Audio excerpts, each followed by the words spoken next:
अप्रैल की आज 4 तारीख है और कल जो मैंने टाइम निकाल के शाम के टाइम जो ये वाटर लिली के इसमें टब में मैंने कई सारी कटिंग्स तैयार कर रखी हुई तो सब तो नहीं ये ट्रांसप्लांट की जैसे मोस्ट रोज़ तो आपको दिख ही रहा होगा। तो इसमें जो मेरा एक कुछ और कटिंग्स लगी हुई थी तो वो मैंने कल एक आटा बैग में ट्रांसप्लांट कर दिया, यानी राइस बैग में। तो क्योंकि वो पुराने पुराने पौधे भी थे, काट छाट करके बीच में डाले और वही पुरानी मिट्टी उसको भुरभुरा करके उसमें कोई खाद वगैरह नहीं डाली। तो एनुअल जो जितने भी प्लांट्स मैं ग्रो करती हूँ अगर इजीली लग जाते हैं तो मैं मिट्टी में ज़्यादा खाद वगैरह डालने की जैसे गोबर खाद, वर्मी कंपोस्ट ये ज़रूरत नहीं होती है। तो उसी में मैंने जो लगा दिए हैं तो बड़े ही वो हार्डी प्लांट्स हैं। अब ये देखिए, अब ये अच्छे से फैलेगा। नमस्कार जी, मैं मंजू। आज मैं आपको बताऊंगी कि वर्जीनिया स्टॉक के सीड्स किस तरह से आपने जो कलेक्ट करने हैं।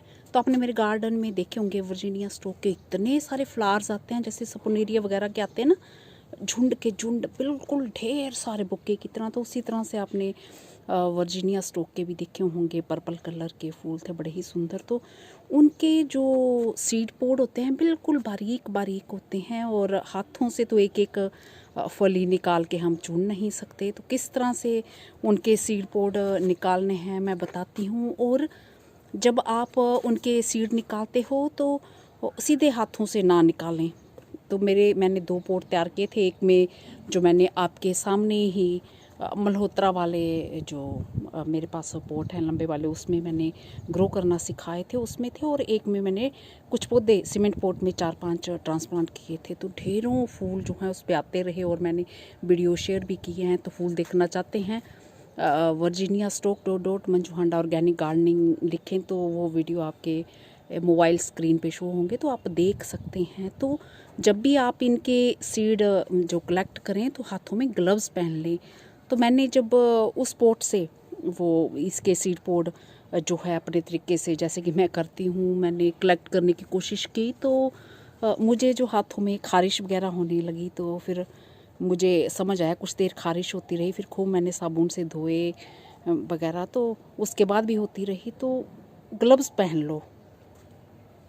तो ये देखा मैंने, बाकी तो मुझे कभी किसी पौधों के साथ ऐसा हुआ नहीं, तो इसके साथ मुझे ऐसा हुआ है। तो इसका मतलब है कि इसके पौधे शायद ये सूखे वाले ये एलर्जी करते होंगे। तो इस तरह से बिल्कुल ये सूख गए हैं, ड्राई हो गए हैं। कुछ कुछ ये ग्रीन फलियाँ हैं, तो ये तो हम चलो रहने देंगे। तो एक एक फली तो हम चुन नहीं सकते, तो इसलिए हम इस जो गमले को है तिरछा लेटाएंगे और फिर इसको हल्के हल्के मसलेंगे और फिर नीचे झाड़ू लगा के उससे फिर सेव करेंगे। तो हम चलो पहले इसे तिरछा लटाते हैं, इस गमले को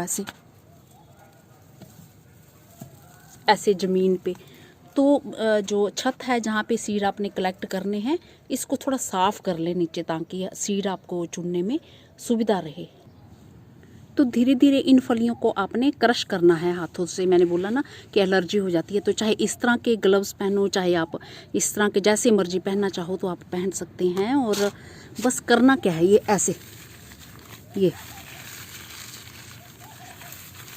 ऐसे करना है। तो ये देखिए नीचे सीड देखिए हमारे कितने हो गए हैं। तो मैं ये दिखाती हूँ, फिर मैं करती हूँ, फिर नहीं तो वीडियो लंबा हो जाएगा। तो ये देखिए क्रश करने से कितने सारे ये सीड्स नीचे ये हमारे पड़े हैं। फिर हम इसको झाड़ू लगा देंगे और झाड़ू से फिर हम किसी भी पॉली बैग में जैसे मैं कि वो कलेक्ट करती हूँ। तो अब मैं ये धीरे धीरे करती रहती हूँ, क्रश करती हूँ इनको पूरा, फिर मैं इसे झाड़ू से करके इकट्ठा डालूँगी। फिर मैं दिखाती हूँ आपको।